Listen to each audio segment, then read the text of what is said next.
हरिओम, ओम आनंद ma'am, Om Shanti ma'am, ओम ज्ञान ma'am, आप सभी दर्शकों का हमारे चैनल पर स्वागत है। आज हम लोग बीएड सेकंड सेमेस्टर के अंतर्गत पाठ्यक्रम निर्माण की प्रक्रिया के विषय में अध्ययन करेंगे। पाठ्यक्रम निर्माण की प्रक्रिया का तात्पर्य है कि पाठ्यक्रम बनाते समय कौन कौन से कार्य या कौन कौन सी गतिविधियों से या किन किन विभिन्न स्तरों से गुजरना पड़ता है, उसी के बारे में हम लोग अध्ययन करेंगे। तो कल के वीडियो में हम साधारण ढंग से भारत के संदर्भ में जो एनसीईआरटी, एससीईआरटी समितियां राष्ट्रीय स्तर पर, राज्य स्तर पर, स्थानीय स्तर पर इत्यादि के माध्यमों से उसमें शिक्षाविद, प्राचार्य, बड़े बड़े प्रोफेसर इत्यादि को शामिल करते हुए पाठ्यक्रम का निर्माण विभिन्न स्तरों पर विभिन्न कक्षाओं के लिए विभिन्न दृष्टिकोणों से विभिन्न विशेष क्षेत्रों को भी ध्यान में रखते हुए अलग अलग ढंग से अलग अलग दृष्टिकोण से को निर्माण करते हुए विषय वस्तु का संग्रह करते हुए पाठ्यक्रम निर्माण के बाद पिछले वीडियो में राष्ट्र के स्तर पर, राष्ट्रीय स्तर पर, राज्य स्तर पर, स्थानीय स्तर पर कुछ स्वतंत्रता प्रदान करते हुए उसके निर्माण की बातें की चर्चा की गई थी। आज हम लोग एक स्पेसिफिक रूप से डी.के. व्हीलर जो है बताए थे, इन्होंने बताया था कि पाठ्यक्रम की जो निर्माण की प्रक्रिया है वह विभिन्न 5 स्तरों से गुजरती है, 5 स्टेप से गुजरती है। उन्हीं का ये सिद्धांत हम लोग पढ़ेंगे। इन्होंने बताया कि जो पाठ्यक्रम निर्माण की प्रक्रिया है, अपनी पुस्तक कैरिकुलम प्रोसेस के अंतर्गत इन्होंने 5 स्तर बताए कि अगर पाठ्यक्रम भी किसी भी स्तर पर किसी भी कक्षा के लिए अगर निर्माण करना है तो 5 स्तरों से यानी 5 प्रकार की गतिविधियों को संयुक्त रूप से संचालित करते हुए पाठ्यक्रम का निर्माण करना चाहिए। उसी को हम लोग देखेंगे। इन्होंने पहला बताया कि लक्ष्य एवं उद्देश्य। पहली बात कि पाठ्यक्रम अगर हम निर्माण किए जा रहे हैं तो लक्ष्य और उद्देश्य का निर्धारण कर लेना चाहिए। अब लक्ष्य क्या है, उद्देश्य क्या है? उद्देश्य का मतलब ऐसा समझिए कि उद्देश्य एक व्यापक प्रक्रिया है जिसमें राष्ट्र के निर्माण के, समाज के निर्माण के, यानी व्यक्तिगत योग्यता क्षमता के से ऊपर उठ करके सबके कल्याण, स्वस्थ दृष्टिकोण, स्वस्थ समाज, स्वस्थ देश, राष्ट्रीय एकता, अखंडता इत्यादि मूलभूत उद्देश्यों को शामिल किया जाता है या उसके अनुसार पाठ्यक्रम का नेचर बनाया जाता है। अब लक्ष्य क्या है? लक्ष्य ये है कि जो अधिगम करता है उसके व्यक्तिगत गुणों का, व्यक्तिगत योग्यता क्षमता का भी विकास हो। यानी व्यक्तिगत योग्यता क्षमता के विकास के लिए भी उसमें पर्याप्त ध्यान रखना चाहिए पाठ्यक्रम निर्माण करते समय, और सार्वजनिक कल्याण के दृष्टिकोण से भी समाज और राष्ट्र के हित को भी ध्यान में रखते हुए उसका उद्देश्य भी निर्धारण करना चाहिए। जैसे अगर हम बात करें तो अगर हम व्यक्तिगत उद्देश्य की बात करें तो व्यक्ति को आत्मनिर्भर बनाना ये लक्ष्य है। व्यक्ति को एक स्वस्थ नागरिक बनाना, एक जिम्मेदार पर्सन बनाना, उसके हृदय की व्यापकता को बनाना, ये क्या कहलाएगा? उद्देश्य कहलाएगा। यानी स्वस्थ नागरिक हो, यह उद्देश्य है, और वह उसके व्यक्तित्व का विकास हो, वह आत्मनिर्भर हो, यह लक्ष्य है। तो इस प्रकार से इन दोनों दृष्टिकोणों को ध्यान में रखते हुए उसका लक्ष्य और उद्देश्य निर्धारित करना चाहिए। ये पहला कार्य बताया उन्होंने, जिस स्तर पर आप पाठ्यक्रम जिस कक्षा के लिए बना रहे उस पर।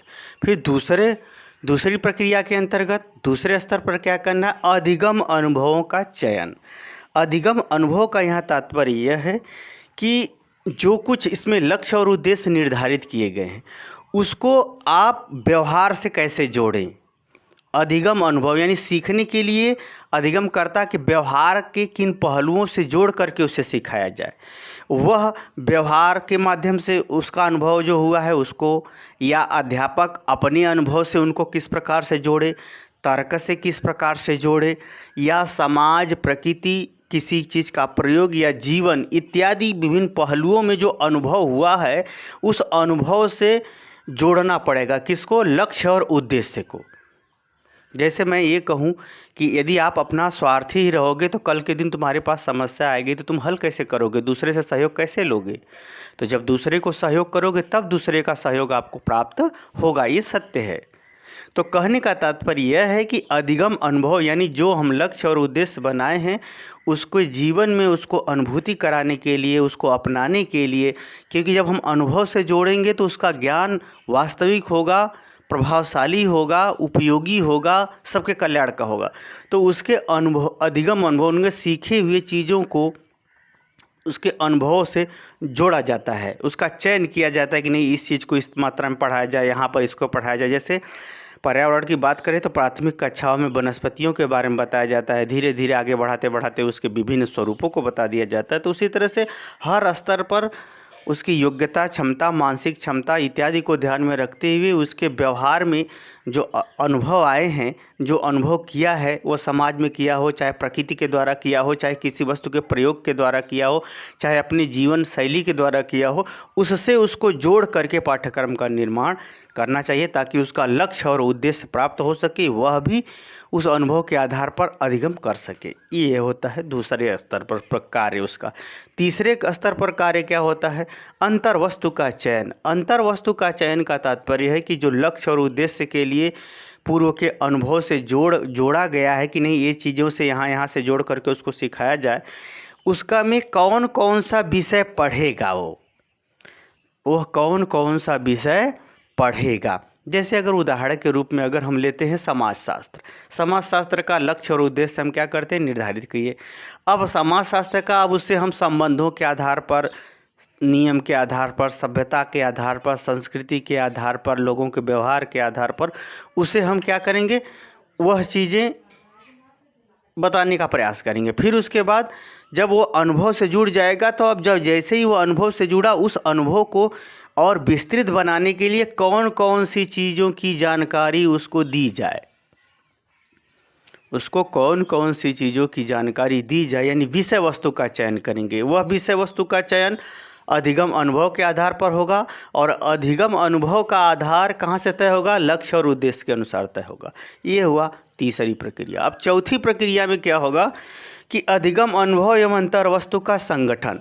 अब इस चौथा जो स्तर पे जो कार्य होगा पाठ्यक्रम निर्माण के लिए, वो जो अनुभव, अधिगम अनुभव यानी वह जो अपने जीवन में सीखने के संदर्भ में जो अनुभव किया है वह, और जो हम विषय वस्तु बनाए हैं इसको और बताने के लिए और पढ़ाने के लिए, व्यवस्थित ढंग से समझाने के लिए उन दोनों की कितनी मात्रा सेलेक्ट की जाए, कितनी मात्रा का चुनाव किया जाए। यानी कहने का तात्पर्य है कि बालक की योग्यता, क्षमता, मानसिक क्षमता, रुचि इत्यादि बातों को ध्यान में रख करके अधिगम अनुभव और अंतर वस्तु का संगठित करते हुए, मिलाते हुए पाठ्यक्रम निर्माण किया जाए, पाठ्यक्रम बनाया जाए, संगठित किया जाए।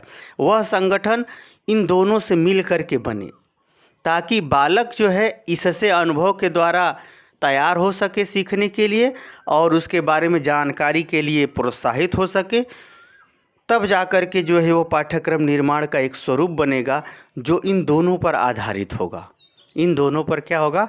आधारित होता। जैसे हम लोग कोई विषय वस्तु पढ़ाते हैं तो बालक कहता है बिल्कुल उसके लिए नया होता है, तो हम लोग पिछले कक्षा के अनुभव से या पिछले उसके जीवन के अनुभव से जोड़ करके उसे सिखाते हैं कि इसी संदर्भ में हम लोगों को सीखना है, थोड़ा सा और इसमें विशेष बताया जाएगा। उसी तरह से होता क्या है, अधिगम अनुभव और अंतर वस्तु दोनों को मिला करके हम उसे संगठित करेंगे। किसके अनुसार? अधिगमकर्ता के अनुसार, उसकी योग्यता, क्षमता, रुचि, ध्यान इत्यादि, क्लास इत्यादि को ध्यान में रखते हुए संगठित करेंगे। तो यहाँ पाठ्यक्रम का एक व्यवस्थित रूप बन जाता है। लेकिन इतना ही अभी नहीं, इसका मूल्यांकन का तात्पर्य है कि जो चीज़ हम अनुभव द्वारा और विषय वस्तु का चयन द्वारा संगठित करके बनाए हैं कि किस मात्रा में, किस सीमा तक, किस रूप में, किस ज्ञान से, किस व्यवहार से उसे हम सिखाने का प्रयास करेंगे, उसका मूल्यांकन आवश्यक होता है। उसका क्या होता है? मूल्यांकन, कि उसका परीक्षा कैसे लिया जाए और उसका क्लास में कैसे परीक्षा लिया जाए या पढ़ाते वक्त कैसे परीक्षा लिया जाए, वार्षिक, अर्धवार्षिक, छमाही जो भी परीक्षा हो उसका स्वरूप कैसा हो, ताकि मूल्यांकन के माध्यम से ये पता चले कि हमारा लक्ष्य और उद्देश्य प्राप्त हो जाए। उस समस्त मूल्यांकन संबंधी जो निर्देश है, जो परीक्षा का आधार है, उसको भी हमको सुनिश्चित किया जाना चाहिए कि अगर छोटे बच्चों का परीक्षा लेना है तो परीक्षा का मूल्यांकन का स्वरूप क्या होगा, हायर स्तर पे बच्चों का परीक्षा लेना है तो उसका मूल्यांकन का स्वरूप क्या होगा, गणित के मूल्यांकन का स्वरूप क्या होगा। हर विषय के मूल्यांकन का अपना नेचर होता है, हर विषय का अपना एक शब्दावली होती है, अपनी भाषा होता है, उसका अपना एक व्यवस्थित स्वरूप होता है, तब वह विषय बनता है। तो उस विषय के अकॉर्डिंग मूल्यांकन की भी गतिविधियाँ, जांच परख की गतिविधियाँ, परीक्षण की परिस्थितियाँ व परीक्षा की वो परिस्थितियों का भी निर्धारण कर दिया जाता है, ताकि यह जो मूल्यांकन की प्रक्रिया है वह यह भी बताएगी कि यह सही चुना गया कि नहीं, वह यह भी बताएगी कि यह सही हुआ कि नहीं, यह मूल्यांकन की प्रक्रिया यह भी बताएगी कि सही हुआ कि नहीं, और यही मूल्यांकन की प्रक्रिया ये भी बताएगी कि उद्देश्य अधिगमकर्ता के अनुरूप है या नहीं, उसको भी बताएगी। कहने का मतलब है कि मूल्यांकन सभी स्तरों पर किया जा सके, किसके अनुसार, कक्षा वर्ग के अनुसार या अधिगमकर्ता के अनुसार उसका किया जा सके, तब जाकर के यह संपूर्ण रूप से पाठ्यक्रम निर्माण प्रक्रिया पूर्ण होगी। आप जहाँ तक मुझे उम्मीद है कि आप समझ गए होंगे कि किस प्रकार से पाठ्यक्रम इन 5 स्तरों से गुजरता है, जिसको D.K. व्हीलर ने अपनी पुस्तक कैरिकुलम प्रोसेस के अंतर्गत बताया है, समझाया है। इन 5 स्तरों से आप गुजरता है। जैसे आप कोई टेस्ट लेते हो कक्षा में, तो क्या करते हो, जिस विषय का लेते हो उस कक्षा के अनुसार ही नहीं ये सब करते हो कि उसमें आप लक्ष्य और उद्देश्य बनाए मूल्यांकन का। फिर उसका क्या करोगे, प्रश्न दोगे। प्रश्न कहाँ से दोगे, या तो उसके पूर्व के कक्षा से हो या उसी कक्षा से हो जिसका वह अनुभूति कर चुका है, ज्ञान भी उसी स्तर का हो, और उसको संयुक्त रूप से आप जानना क्या चाहते हो यह भी निर्धारित करोगे।